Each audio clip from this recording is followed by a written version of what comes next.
بص، هو الأكيد إن جائزة الكرة الذهبية هذا العام لن تخرج عن إبراهيم دياز أو سفيان رحيمي. أهلا بكم في حلقة جديدة شيقة مثيرة، وسنكشف فيها من الأقرب للتتويج بجائزة أفضل لاعب إفريقي هذا العام.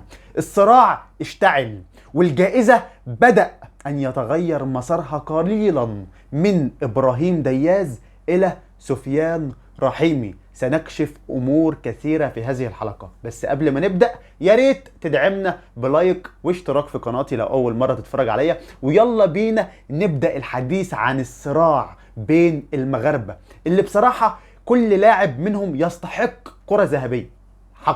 حقيقه سفيان رحيمي ومع تألقه في العين الاماراتي وهداف الدوري الاماراتي وهداف دوري ابطال اسيا وبيحصد الدوري ودوري الابطال، وبيتألق مع المنتخب المغربي في الأولمبيات وفي التصفيات وبيكون هداف الأولمبيات، وبين إبراهيم دياز الأوروبي الفذ الموهبة الجبارة، صانع الألعاب المتميز جدا اللي قدر ان هو يحصد لقب الدوري الإسباني مع ريال مدريد ودوري أبطال أوروبا أيضا مع ريال مدريد، بصناعاته ولمساته وأهدافه المؤثرة ومشاركاته اللي دايما حاسمة.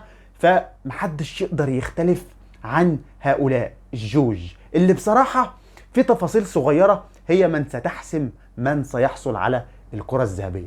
والاتحاد الافريقي بدأ من الآن البحث والتخطيط واختيار صاحب الجائزة اللي هي أصعب جائزة فعلا. محتارين، ولكن من المؤكد أنها لن تغادر المغرب، سواء لإبراهيم دياز أو لسفيان رحيمي. أنا شايف أن كتير من المغاربة متعاطفين مع سفيان رحيمي أكتر وبيرشحوه لنيل هذه الجائزة، كونه كان مؤثر أكثر مع المنتخب المغربي.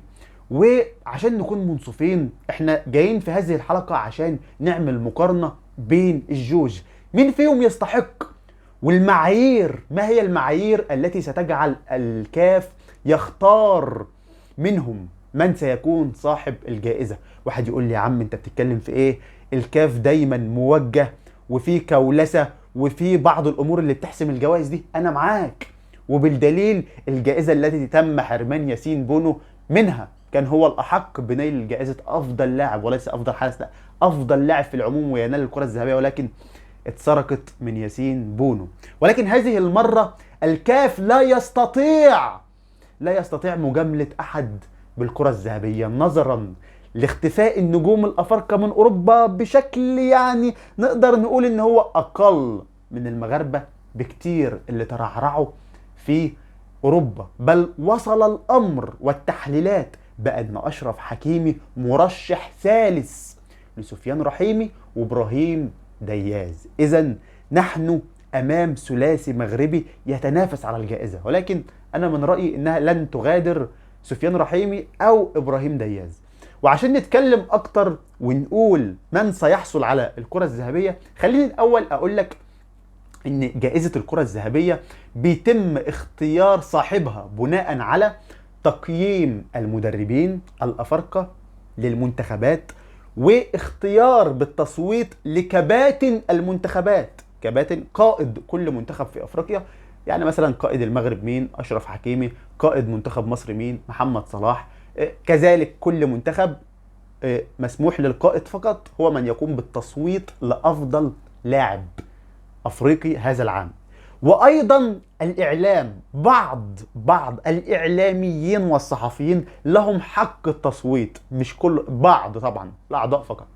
وبالإضافة إلى أساطير الكرة الإفريقية وأساطير الكاف واللجنة الفنية داخل الاتحاد الإفريقي، كل هؤلاء يجتمعوا سويا كل عام لاختيار أفضل لاعب إفريقي. مش بكلمك على أفضل لاعب داخل قارة إفريقيا، لا، أفضل لاعب ذو جنسية إفريقية سواء محترف أو غير محترف. هذه الجائزة هي الأكبر والأعظم في قارة إفريقيا.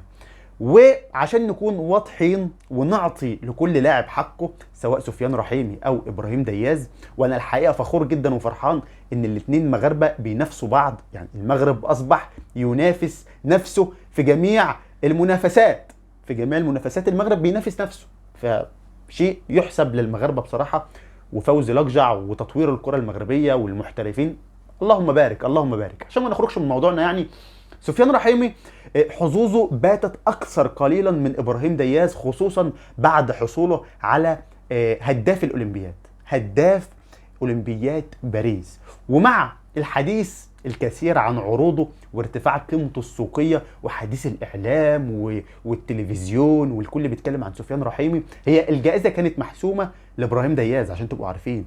وحتى ابراهيم دياز شعر بذلك، وفي تصريح قبل كده قال: اتمنى الفوز بجائزه افضل لاعب في افريقيا، يقصد جائزه الكره الذهبيه لقاره افريقيا. قالها صراحه وتمناها. ويعني عشان برضو نتكلم عن كل لاعب شويه، وانا ملاحظ ان المغاربه منحازين اكتر لسفيان رحيمي، وهذا حقهم. سفيان رحيمي نجم كبير جدا ويستحقها، ولكن انا ايضا عايز اذكر بعض المتابعين ان المنافسه صعبه جدا، وابراهيم دياز ليس قليلا. يمكن البعض بيقول ابراهيم دياز فقط هو مغربي من شهر 5 الماضي، لم يترك بصمه مع المنتخب، لم يترك بصمه مع ريال مدريد مؤثره هذا العام. لا لا لا يا حبيبي، لا. ابراهيم دياز بشهاده خبراء اوروبا باكملهم موهبه، والا ما كانش ريال مدريد قام بتجديد عقده، والا ما كانش ريال مدريد حافظ عليه بالصوره دي. لا لا، ابراهيم دياز في حته تانية خالص، لاعب اوروبي موهبه جباره. ولا تنسوا انه فضل المغرب عن اسبانيا. ولو تفتكروا تصريح سابق لابراهيم دياز بيقول: اختيار وتمثيل المغرب كان قرار نابعا من القلب، هدفي الأكبر هو إحراز لقب للمنتخب المغربي.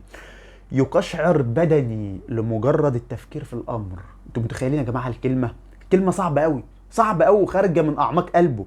بيقول: أرغب حقا في إهداء لقب للشعب المغربي. ده كلام كبير، كلام كبير جدا والله، مش مجرد لاعب اختار المغرب عشان يكبر دماغه ان اسبانيا مش عايزاه. لا لا لا، اسبانيا كانت تبغى، اسبانيا كان يبغي انضمام ابراهيم دياز، والصحف الاسبانيه كلها انهالت بالانتقادات على مدرب منتخب اسبانيا لعدم ضمه لابراهيم دياز. وكيف لهذا الموهبه افضل لاعبين الدوري الاسباني يعني لم ينضم لمنتخب اسبانيا؟ الصحافه انقلبت راسا على عقب في اسبانيا. فيا ريت محدش يقلل من شأن ابراهيم دياز. العاطفه احيانا بتحكم، ولكن في معايير اخرى بعيدا عن العاطفه. ان ابراهيم دياز بينافس لاعبين اوروبيين، ودائما الكاف بيميل للمحترفين في اوروبا اكثر من المحترفين في اسيا وغيرها من القارات اللي تقريبا كده يعني. وحاجه منطقيه جدا ان المنافسه في اوروبا شرسه وصعبه. وممكن لو سفيان رحيمي في نفس الظروف المناخيه ديال ابراهيم دياز، ربما كان يكون الامر اكثر عدلا، هتقدر تحكم بسهوله. يمكن البعض يرى ارقام سفيان رحيمي اكثر من ابراهيم دياز، ولكن لا ننسى اطلاقا قيمه كل بطوله وقيمه كل مكان يتنافس فيه هؤلاء اللاعبين.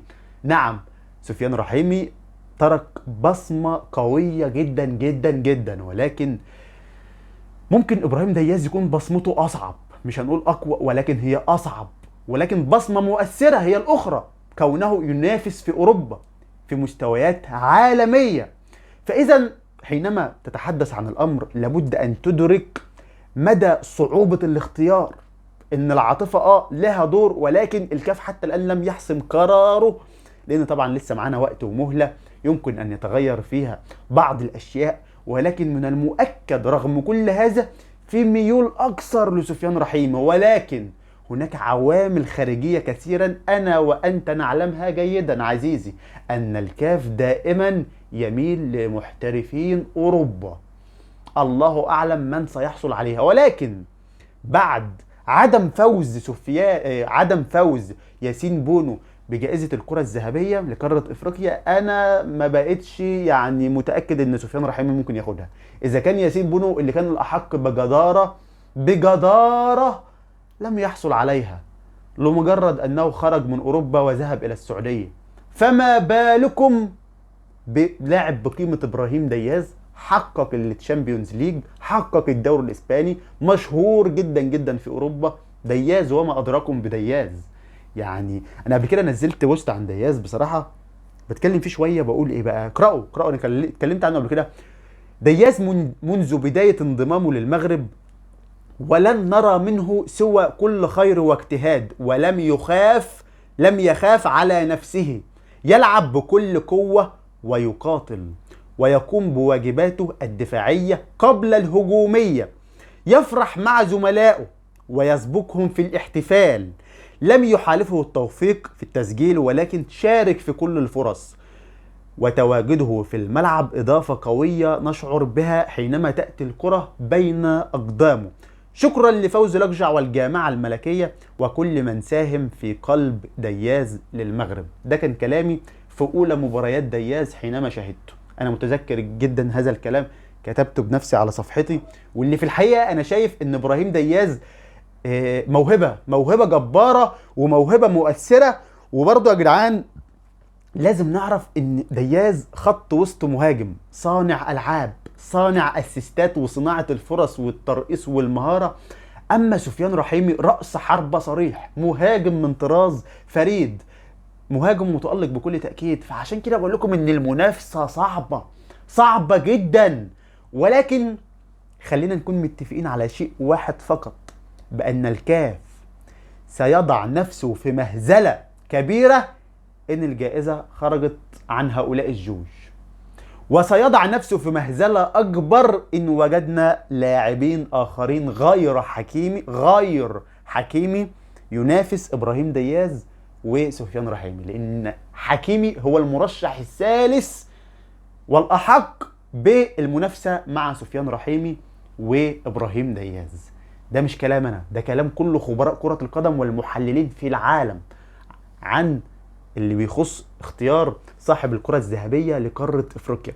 عزيزي المشاهد، حلقتنا ما انتهتش وليها جزء تاني وهنكشف فيها تفاصيل مثيرة، وهتابع معاكم لحظة بلحظة في اختيارات الكاف وماذا يدور خلف الكواليس، الاختيارات والتصويتات وعدة امور هجيبها لكم هنا من مقر الكاف بالقاهرة. هتابع معاكم لحظة بلحظة من مصادر الخاصة، لذلك بطلب منكم الاشتراك في قناتي عشان يوصل لكم كل جديد.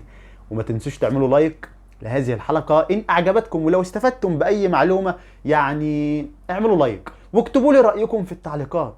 من الأحق بنيل جائزة الكرة الذهبية لقارة أفريقيا، سفيان رحيمي، إبراهيم دياز؟ تعليقاتكم مهمة بالنسبة لي وهقرأها كلها وهرد عليكم، وإن شاء الله انتظروني في حلقة جديدة. إلى اللقاء.